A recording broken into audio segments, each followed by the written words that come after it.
Hi! So, first of all, a few things out of the way. I'm in a new location because I just moved flat, which is why I haven't really been filming much lately at all. Also, I'm not really sure what the ideal location is to film in yet, but I think this will just do for today. Avoiding fast fashion for festivals. I was inspired because I saw this TikTok from this creator, and I think their job is essentially to go around to festivals and just clean up tents. First of all, even those videos are so disgusting. Like, it's actually, like, I know it happens because obviously I've been at festivals, but it is crazy how people just do not clean up after themselves or take their tents with them. Essentially, they made this video because when they were doing their other job of cleaning up all the tents, they saw how many Shein bags were left behind, obviously an indication that so many people were wearing Shein outfits or just like literally opening up an outfit there and then, which I guess is just kind of a like, yeah, just a wider issue. Obviously, being at festivals, you know that happens. Like, you see people wearing the same skirts and the same tops going around, and it is really apparent that like fast fashion and the whole kind of like single-use outfit is a thing at concerts, at festivals, on holidays, and I guess that's where it becomes like most apparent because you can just see the sheer like volume of it. I think most people know the effects on the environment, or I would hope that most people know. I think people are aware of like the horrible work conditions. I do think most people who shop on these sites are aware of all those things. I know because I have shopped on those sites and I was fully aware at the time and was fully, I would say, like almost 10 years into shopping sustainably when I made an order from Shein in 2020. Like, I was aware of all those things. So I guess it's interesting, and I see it on comments all the time. Like, I'll see a video of someone talking about sustainable fashion, and in the comments people being like, I don't care I'm broke, or I don't care I have one life. I see this rhetoric as well. I saw like a video from BBC, a guy saying the same thing, like he doesn't care, he has one life. And I think there are people like that probably you can't really change their mind. I think it just has to become part of society. I think it needs to become like way more normalized and almost shamed. Like, normalizing sustainable fashion, making that cool, and then simultaneously shaming fast fashion. I think that is the only way that we can change their minds. But I do think there's other people that like, they know about like how awful the work conditions are, how horrible it is for the environment, but they, you know, there are other factors that would cause them to shop on these sites. So I wanted to kind of dive into those reasons today, and then I guess how we can like put like little mind shifts in place. So the first category I think that people shop fast fashion, or why people shop fast fashion still, comes down to like ease. A really easy shopping experience. You can click onto the app or site of whatever, Zara or Pretty Little Thing or Shein, and you could spend half an hour on the site and you could have your 3 outfits for the weekend picked. Just to kind of like refute that initial point, I would love us to value quality over quantity, number one, in that, like, you know, you could spend half an hour on these websites and pick up like 3 really bad quality outfits, or you could spend the same half an hour going to a charity shop and find one really nice top that you'll wear for the festival, and then you'll wear it out again. Money wise, that money is going to a horrible CEO that doesn't care about us or the planet. This money at least is going to a charity, or a portion of it is going to a charity. And I would say that most people actually agree with that. It's just when it comes down to like, right, I have my hour lunch break and I need outfits for this festival, what am I gonna do? So yeah, that's ease. Sorry, I know I went off on a little tangent there, but that is ease. And I think people definitely, that is kind of a theme or excuse or whatever you want to call it, like a reason. That is definitely a reason why people shop fast fashion still. The second is accessibility. This one is a little bit touchy because I think this specific point is where I think people can get really alienated when it comes to sustainable fashion and conversations around sustainable fashion. This is the one point that people still kind of fall back on as an excuse for themselves. I myself have been there And this is the exact reason that I bought things in 2020 is the first point of this. So accessibility in terms of price. The majority of people that go to festivals are younger than 30, let's say, and a lot of people will be like 18, 19, 20, out of school, probably have their first job, not a super high wage, insert fast fashion name here, probably sell things at a cheaper price point. I actually think Vinted is really cheap, we'll get into that in a second, but like Vinted, Depop, and I think the reputation that those apps now have of being like way too overpriced. Same with charity shops. Like charity shops obviously started as really affordable and cheap and accessible and have since gotten a little bit more expensive. This particular conversation comes up a lot. A point of defense for fast fashion, like if someone is shopping fast fashion a lot, they'll say it's for because they can't afford to shop sustainably. Shopping sustainably is no longer accessible. It's too expensive, yada yada yada. There is a statistic that like the vast majority of Shein customers are ABC1, and they could definitely afford to shop either from a sustainable brand or secondhand or whatever, but they're choosing to shop from Shein just for the volume and because they want quantity, not quality. Defend if a low income family can only shop from whatever. That's a very small portion of the people that do shop from these companies though. People I know who are earning 50k plus are still shopping from fast fashion, and that particular conversation feels really redundant to me. Absolutely have the means to shop sustainably but are choosing not to, and that can be a really frustrating conversation to have. Me myself in 2020 or whatever, when I made the Shein orders, I was like, yeah, well, everything's so expensive and like I just want basics and I don't want to pay for whatever from this place when I can get tank tops from Shein for this price. But I really didn't need to do that. I could have just, instead of buying 5 really ugly tank tops, I could have invested in a nice tank top somewhere or from a sustainable brand, but I didn't. That was just like a narrative that I was telling myself. That is something that we need to like dispel at this point. The second point is a little bit trickier. Accessibility in terms of like body inclusivity and I guess companies catering for bigger bodies, size inclusivity. It is something that I see come up on like sustainable fashion videos a lot about like size inclusivity, and I guess I'm not like, because I'm not like looking out for this so much, it probably flies over my radar, but I will say that like a lot of specifically like more curated niche vintage resellers and things like that definitely cater for smaller bodies. Like that's, I can't even deny that, because that's absolutely true, and I would love to see the tides turning. And I know that like websites like Shein or Per Little Thing do tend to cater to women with bigger bodies or like people with bigger bodies. I guess I would imagine it's really frustrating, especially if you do want to shop sustainably. Coming back to that point of like, do you want to support a CEO, like a billionaire CEO or millionaire CEO, having this kind of feminist narrative of being size inclusive and like inclusive in that way while simultaneously not paying his workers? I struggle with that only, and I empathize with that because it must be really frustrating if you do want to shop sustainably and you like actually can't. The likes of like Depop, Vinted, eBay have really like democratized. You can just find buyers that are your size and have clothing that will fit you. Back on the price point element, and again, this is getting a bit cheeky and this is probably where this is like a little bit controversial.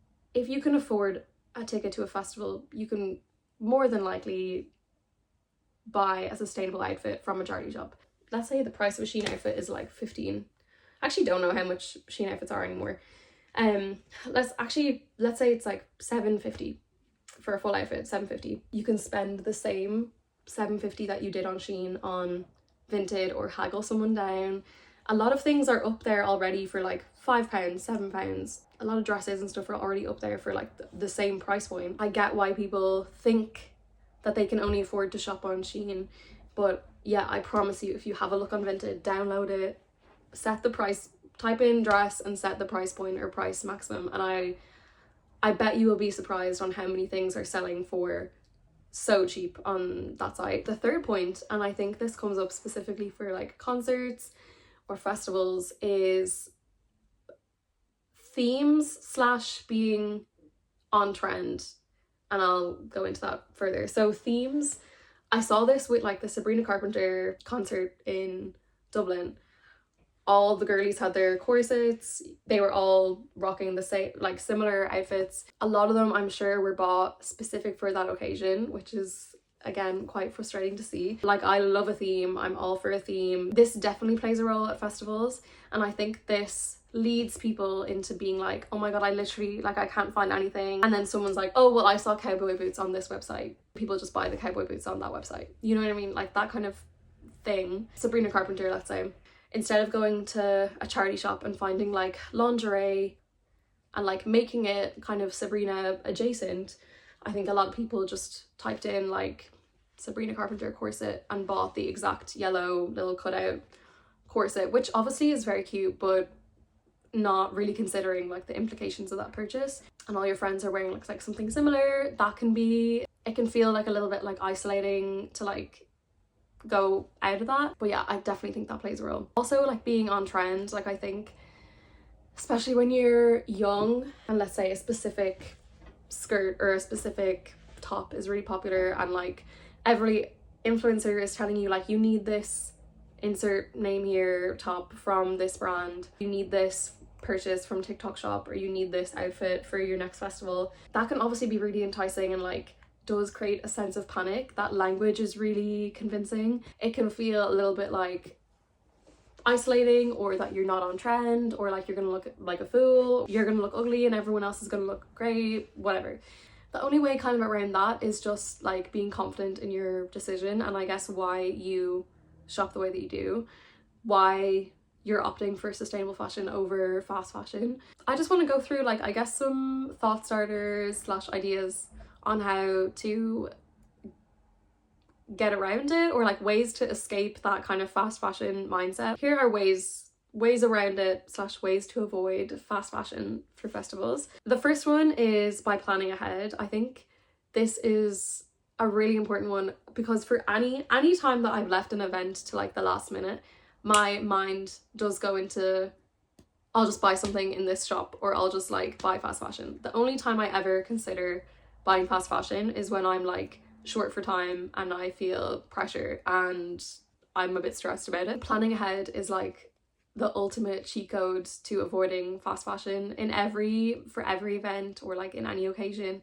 but specifically for festivals, because I think there's so much to think about and there's so many things to bring and whatever, and you want it to be an enjoyable time, you don't want it to be stressful. So yeah, I think plan ahead is the way around it. The next one is to not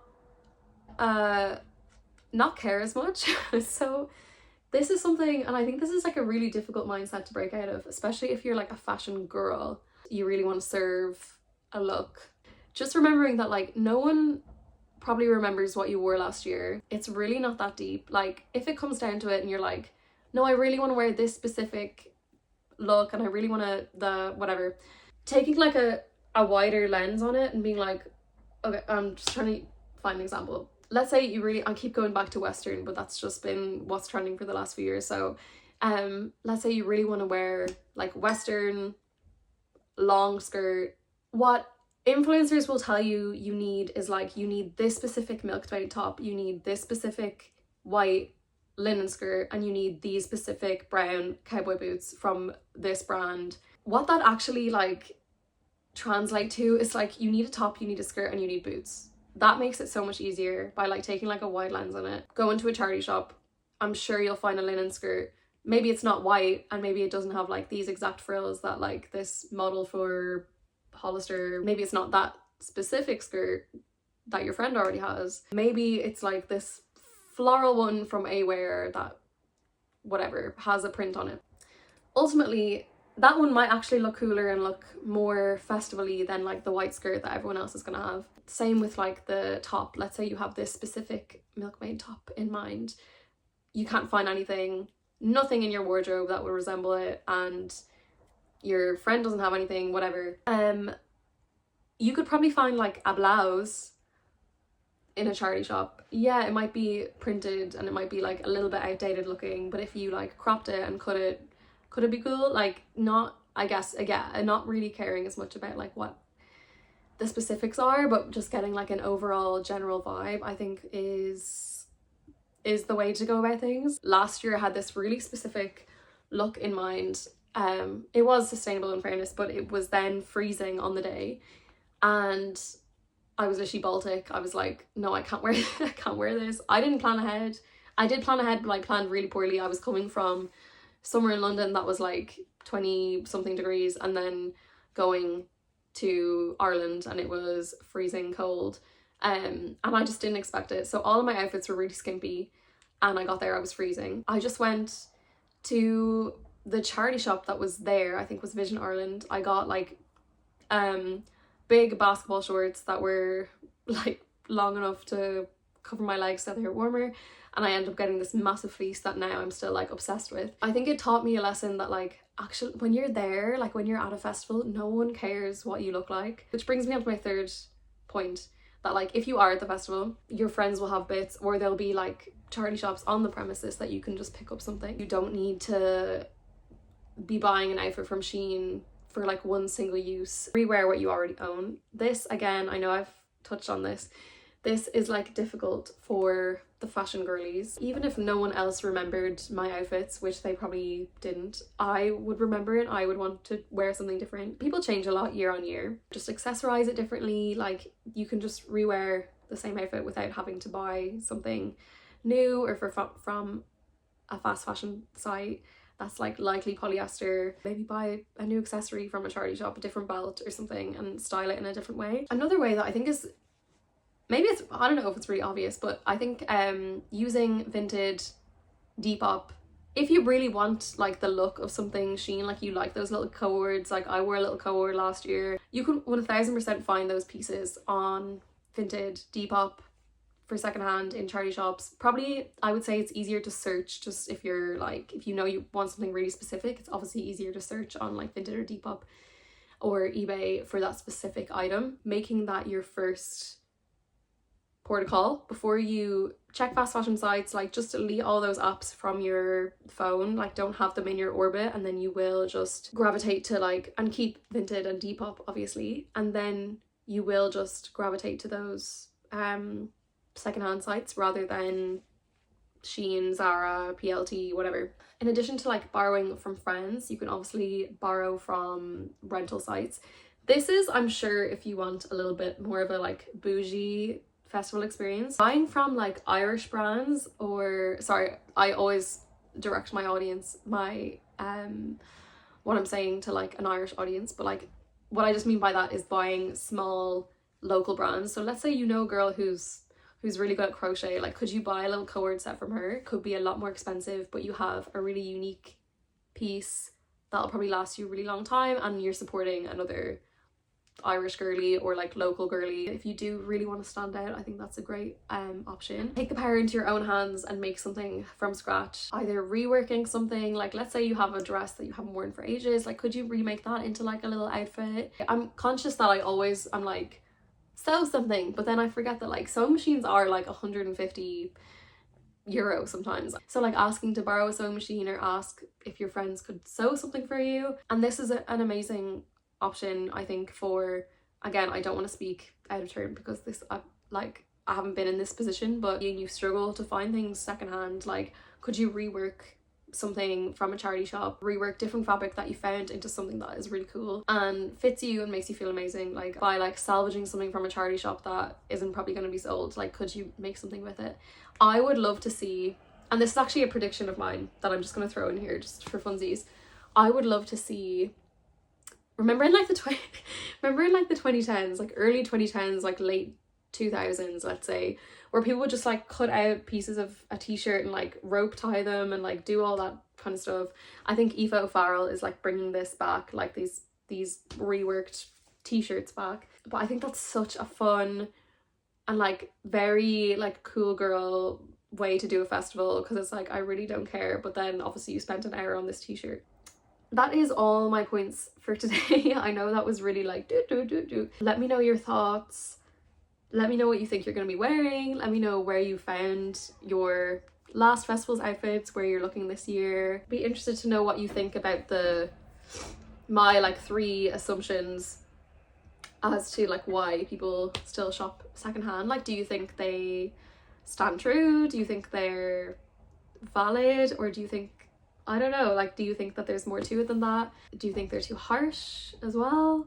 If there's any other points, yeah, I want to hear them, because I am so aware that I'm in like such an echo chamber on social media. I do get TikTok ads for fast fashion all the time, but I don't like get like fast fashion creators or influencers very often. Festivals are such a perfect place to explore sustainable fashion, because in a space where like anything goes fashion wise as well, like you're not really expected to wear what you usually wear, or like you're not really expected to be like on trend. You can wear kind of stuff that's like a little bit wacky or whatever. So if you're someone who isn't used to shopping secondhand, I think festivals, holidays, like summertime is like the ultimate way to experiment. I am excited for summer, and I think the tides are shifting. That's been today's episode. Hope you enjoy. See you guys soon.